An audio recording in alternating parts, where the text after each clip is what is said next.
Election commission of India نے اعلان کیا ہے کہ اس نے بہار میں ووٹر لسٹ کی خصوصی گہری نظر ثانی کے پہلے مرحلے کو کامیابی سے مکمل کر لیا ہے۔ پہلے مرحلے میں گنتی کے فارم جمع کرنا شامل تھا۔ پیش ہے اس حوالے سے ہماری یہ تفصیلی رپورٹ۔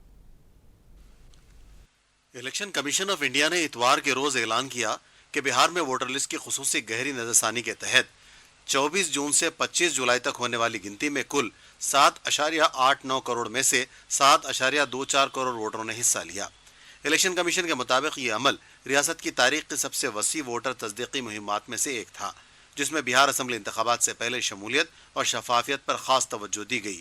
ایک سرکاری بیان میں ای سی آئی نے انکشاف کیا کہ 1 اگست کو شائع ہونے والی آئندہ ڈرافٹ ووٹر لسٹ سے 65 لاکھ ووٹرز کو خارج کر دیا جائے گا۔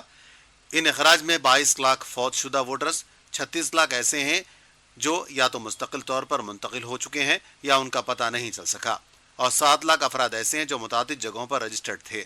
الیکشن کمیشن نے کہا کہ نظر ثانی مہم کا مقصد پہلی بار ووٹروں، شہروں کے رہائشیوں، تارکین وطن، بزرگ شہریوں اور معذور افراد تک ٹارگٹ آؤٹ ریچ کے ذریعے اس بات کو یقینی بنانا ہے کہ کوئی بھی ووٹر پیچھے نہ رہے۔ کمیشن نے کہا کہ تقریباً 29 لاکھ ووٹرز نے ای سی آئی کی ویب سائٹ اور موبائل ایپ کے ذریعے فارم جمع کرائے ہیں۔ ای سی آئی اب 1 اگست سے 1 مہینے تک ایک خصوصی اندراج مہم شروع کرے گا جو 1 اکتوبر تک 18 سال کے ہونے والے نوجوانوں پر توجہ مرکوز کرے گا۔ کمیشن کے مطابق ڈرافٹ رولز جو 1 اگست کو آن لائن اور آف لائن دستیاب رہیں گے، دعووں اور اعتراضات کے لیے 1 ماہ کے لیے کھلے رہیں گے۔ بیورو رپورٹ، منصف ٹی وی۔